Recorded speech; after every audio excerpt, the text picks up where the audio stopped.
London is a city that never sleeps. In the early morning, the city's ancient markets are already open. The streets are empty, so it's the best time to make deliveries. An hour or two later, commuters start arriving from the suburbs. More than 3 million people travel into London every day.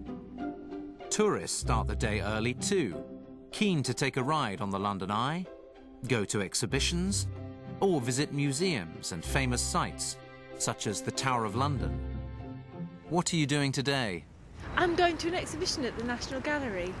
I just went to a museum with my school. Today we just visited the National Gallery and we're going to head over to the Tower of London. What do you think of London? I love it. I live here. Yes, I like it a lot. I love it. I love the Tube, I love all the architecture, and the sights are wonderful. Are you a culture vulture? Definitely. I try to go to an exhibition once every month. Yes, I love musicals and plays. Yes, I am studying art, and I love visiting new places and looking at all their interesting things. By 10 o'clock, the shops in Oxford Street are open for business. Some of London's most famous shops are along this street. Nearby is Covent Garden, a lively area with its fashionable clothes shops and market stalls. Lunch can be anything from a sandwich to a restaurant. Many people are very busy and have stressful lives. They eat at their desks or on the move. What are you having for lunch? Today I'm having some pasta for my lunch, a sandwich. I'm going to have a pizza with pepperoni and cheese. Today for lunch I'm going to get a bagel at Waterloo, which I have cream cheese, spinach and sun-dried tomatoes and toasted sesame seeds. What do you usually have for lunch? I usually have a sandwich or a jacket potato or some pasta. Either a sandwich or some soup or sushi. I usually have a sandwich with chicken and salad.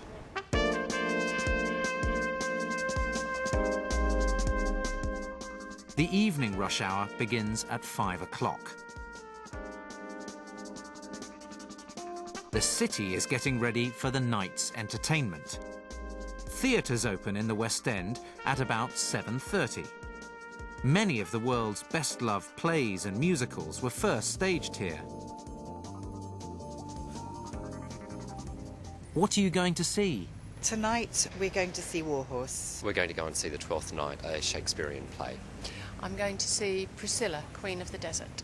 Tonight I'm going to see the performance of the Mozart Requiem at St. Martin's in the Fields. How often do you go to the theatre?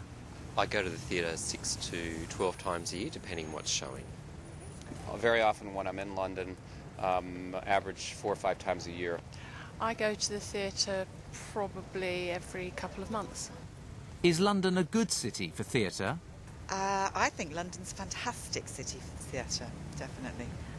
Yes, it is, and coming from Sydney, Australia, we enjoy coming to the theatre whilst we're in London. London is the best place in the world for theatre and culture in general. London is a very good city for theatre. Restaurants always seem to be busy, and so do the cinemas. And when the pubs and restaurants close, the party animals go clubbing. They keep on dancing until the early morning, when another day begins.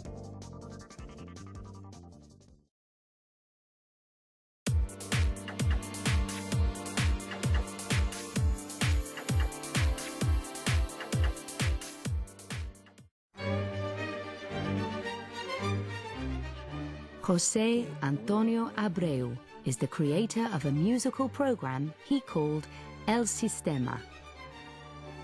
He wanted to give poor children and young people in Venezuela the chance to play music for free.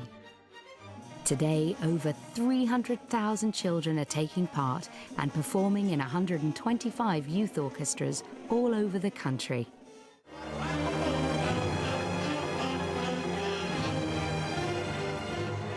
Joanna Ciralta started learning the viola at the age of 13. Now, at 23, she leads the viola section. The goal for all young musicians in Venezuela is to play with the Simón Bolívar Youth Orchestra, what used to be the National Children's Orchestra.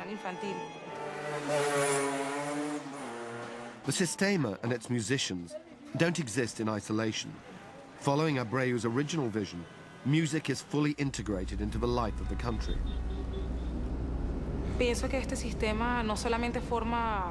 The Sistema doesn't just produce musicians, people to play in orchestras. It also trains us as people, as human beings who are going to teach younger kids not just how to play an instrument, but about friendship and sharing. 31 years ago, there wasn't much here, just a few people studying music, and they all wanted to work abroad.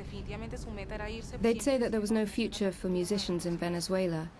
But when Maestro Abreu was developing his vision, he was thinking beyond the music to a wider social welfare aspect. It's not just a question of giving children an instrument or pointing them towards a music school. We go out and try to track them down and try to motivate them, get them away from problems with their parents or other family members. And we tell them, here's an instrument for you, you don't have to pay for it.